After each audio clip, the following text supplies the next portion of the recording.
ഇന്ന് തന്നെ ഡൗൺലോഡ് ചെയ്യൂ. കാണൂ നിങ്ങളുടെ ഫേവറേറ്റ് ഷോസ്. അർജുൻ സാറിന്റെ താലിമാല എന്റെ കഴുത്തിൽ വീണാൽ പിന്നെ ഏത് വഴി പോയാൽ എവിടെ എത്തുമെന്ന് എനിക്ക് വ്യക്തമായിട്ടുള്ള പ്ലാൻ ഉണ്ട്. തൽക്കാലം ഒരു ഡ്യൂപ്ലിക്കേറ്റ് മാല കൊടുത്ത് വേഗം വിവാഹം നടത്തിയെടുക്കണം. അത് കഴിഞ്ഞാ പിന്നെ എന്തു പറഞ്ഞിട്ടും എന്ത് ചെയ്തിട്ടും ഒരു കാര്യമില്ലല്ലോ.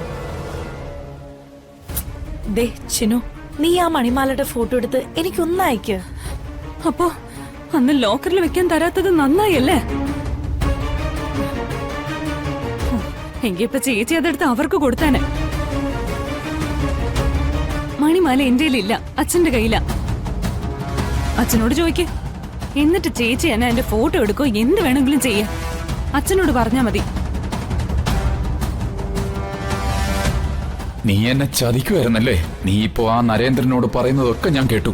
ഇനി ഞാനിത് നിനക്ക് തരില്ല.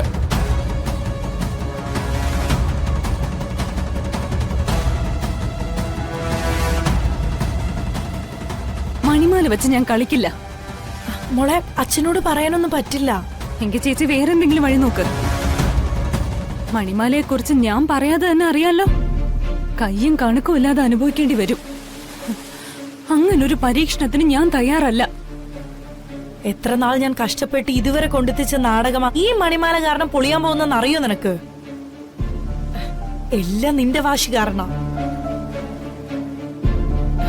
ഞാനും മണിമാലയും തമ്മിൽ ഒരു ബന്ധമില്ലെന്ന് നേരത്തെ നീ പറഞ്ഞല്ലോ. അതുപോലെ എന്റെ വിവാഹം മുടങ്ങും. എല്ലാവരുടെയും മുന്നില് ഞാനൊരു പരിഹാസ കഥാപാത്രമായിട്ട് മാറും. ദരിദ്രരായ ശിവദാസന്റെയും സീതയുടെയും മകളാണ് ഞാനെന്ന് എല്ലാവരും അറിയും. ഞാൻ കെട്ടിപ്പൊക്കിയ എന്റെ സാമ്രാജ്യം തകർന്നാൽ, നാണം കെടേണ്ടി വന്നാൽ, ശിവദാസനും സീതയ്ക്കും പിന്നെ ഒരു മകളെ ഉണ്ടാവൂ. അത് ഞാനായിരിക്കില്ല.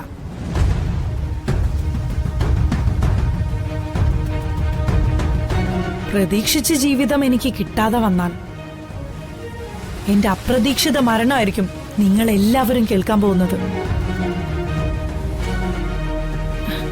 മാനം കേട്ട് നിന്റെ ചേച്ചി ജീവിക്കില്ല മോളെ. ഐശ്വര്യ എന്നും തലയുയർത്തി പിടിച്ച് ജീവിച്ചിട്ടുള്ളൂ.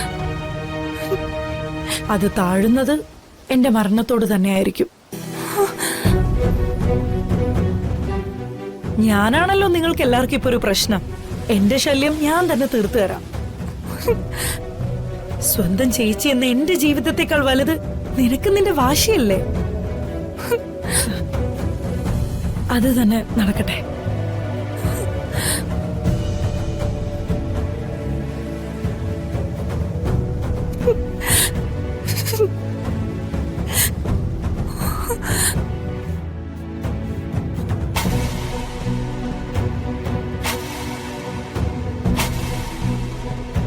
ചേച്ചി